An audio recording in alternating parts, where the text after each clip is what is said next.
La Canebière, anciennement rue Canebière, en occitan provençal, la Canebiera, en norme classique, ou la Canebiero, en norme mistralienne, est une avenue du centre de Marseille. Situation et accès. Avec une longueur d'1 km, cette voie qui va de l'église des Réformés, au Vieux-Port, englobe, depuis 1927, la rue Noailles, et les allées de Maillan. Origine du nom. La Canebière vient du provençal canebiera, signifiant chenevière en français. En effet, Marseille était l'un des plus grands comptoirs de chanvre, dont le nom provençal est caneba, au monde pour la fabrication et le commerce des élingues et cordages. Historique. À l'origine, un talweg y collecte les eaux des sources Saint-Bas aux îles, de Régnier, du Loisir, et de la Poussarac, ainsi que les eaux de pluie descendant du plateau Longchamp, et de la plaine Saint-Michel. Les eaux se perdent dans les marais qui occupent le bas de la Canebière, entre l'actuel quai des Belges et la place Charles de Gaulle. Dès le Xe siècle, le lieu prend le nom de Plan Formiguier. En 1296, le comte de Provence, Charles II, obtient de la ville une concession afin d'y installer des chantiers navals. Au XVIIe siècle, le roi Louis XIV ordonne l'extension de la ville, ainsi que l'installation de l'arsenal des galères. Celui-ci s'installe sur le plan Formiguier, les constructeurs déménagent alors sur la rive sud-est du port, les cordiers s'installent sur la rue Corderie. En 1666, les remparts sont détruits, et la commercialisation des terrains des nouveaux quartiers commence. Nommée initialement rue Saint-Louis, par le promoteur du projet, la première mention du nom de Canebière apparaît, le 23 avril 1672, dans une délibération du Conseil tenu par le Bureau des affaires de l'agrandissement, chargé de vendre les terrains, de dresser, et faire exécuter les plans d'urbanisation. À l'origine, la rue est comprise entre le cours Saint-Louis, et l'arsenal des galères. Dès une longueur de 250 mètres, pour 11 mètres de large, elle est bordée au sud, par le petit jeu de mailles, version ancienne du jeu de croquet. Les premières maisons, aujourd'hui détruites, s'élèvent dès 1671 à l'angle de la Canebière, et du cours Belsounce. En 1727, des rangées d'arbres sont plantées transformant la rue en promenade. C'est là que se tiennent les marchés aux fruits et légumes, mais c'est également là qu'est installé le pilori, qui sert à exécuter les hautes et basses œuvres. Entre 1743 et 1751, sont construits les immeubles compris entre la rue Saint-Ferréol et le cours Saint-Louis. Des commerces de luxe s'installent, parfumeurs, librairies, confiseurs, etc. Des trottoirs sont aménagés en tiercenaux, briques pleines posées sur champs.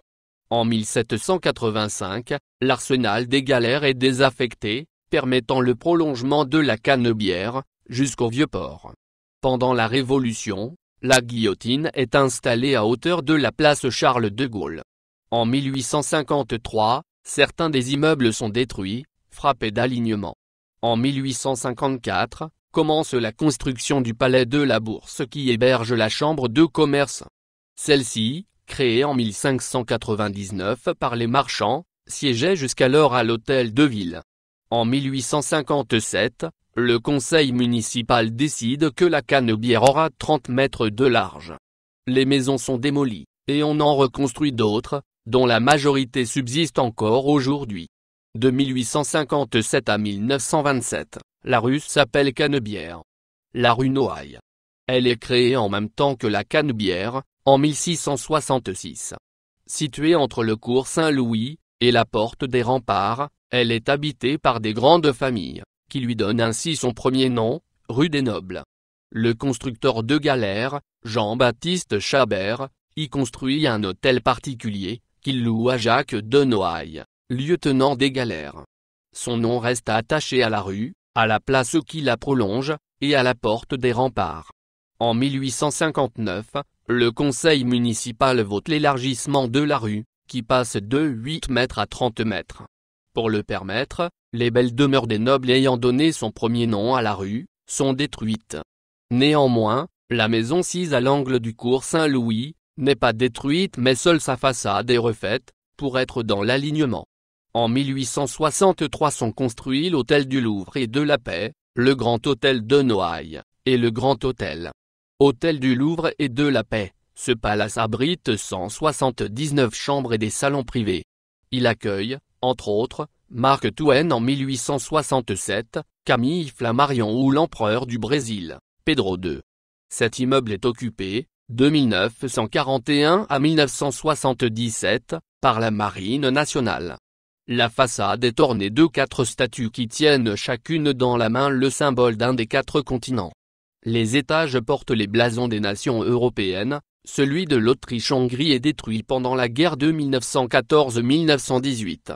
La façade, la toiture, l'escalier et au rez-de-chaussée, 2 salons, le mess des officiers et la salle de conférence, sont classés monuments historiques depuis le 8 juin 1982. Le Grand Hôtel, construit sur une partie de l'hôtel particulier que Jean-Baptiste Chabert avait construit, et qu'il louait au lieutenant des galères, Jacques de Noailles. Il est situé à l'angle de la cour Garibaldi. Il accueille nombre de célébrités dont Gandhi en 1931. Charles Trenet y fait ses débuts, dans le cabaret de l'hôtel. Fermé dans les années 1990, il est transformé en commissariat central. Le Grand Hôtel de Noailles, construit lui aussi sur l'emplacement de l'ancien hôtel de Jean-Baptiste Chabert, est devenu le siège d'une banque. De 1897 à 1903, Nadar s'installe à Marseille dans un petit immeuble au 33 rue de Noailles, aujourd'hui 77 La Canebière, et installe ce qui sera son 4e et dernier studio de photographie sur les 3 étages de l'immeuble, sur cour derrière son domicile. Il accueillera le tout Marseille artistique et culturel et de nombreuses personnalités de passage dans la ville, venues se faire photographier. L'immeuble fut inscrit au monument historique en 2012, mais s'effondra, dans des circonstances peu claires, en 2014. Les allées de Meilhan.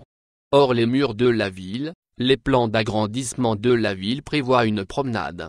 Celle-ci est créée en 1733, elle longe le couvent des religieuses de la pénitence du Tiers-Ordre de Saint-François, ou lyonnaise, qui donne son premier nom à la promenade.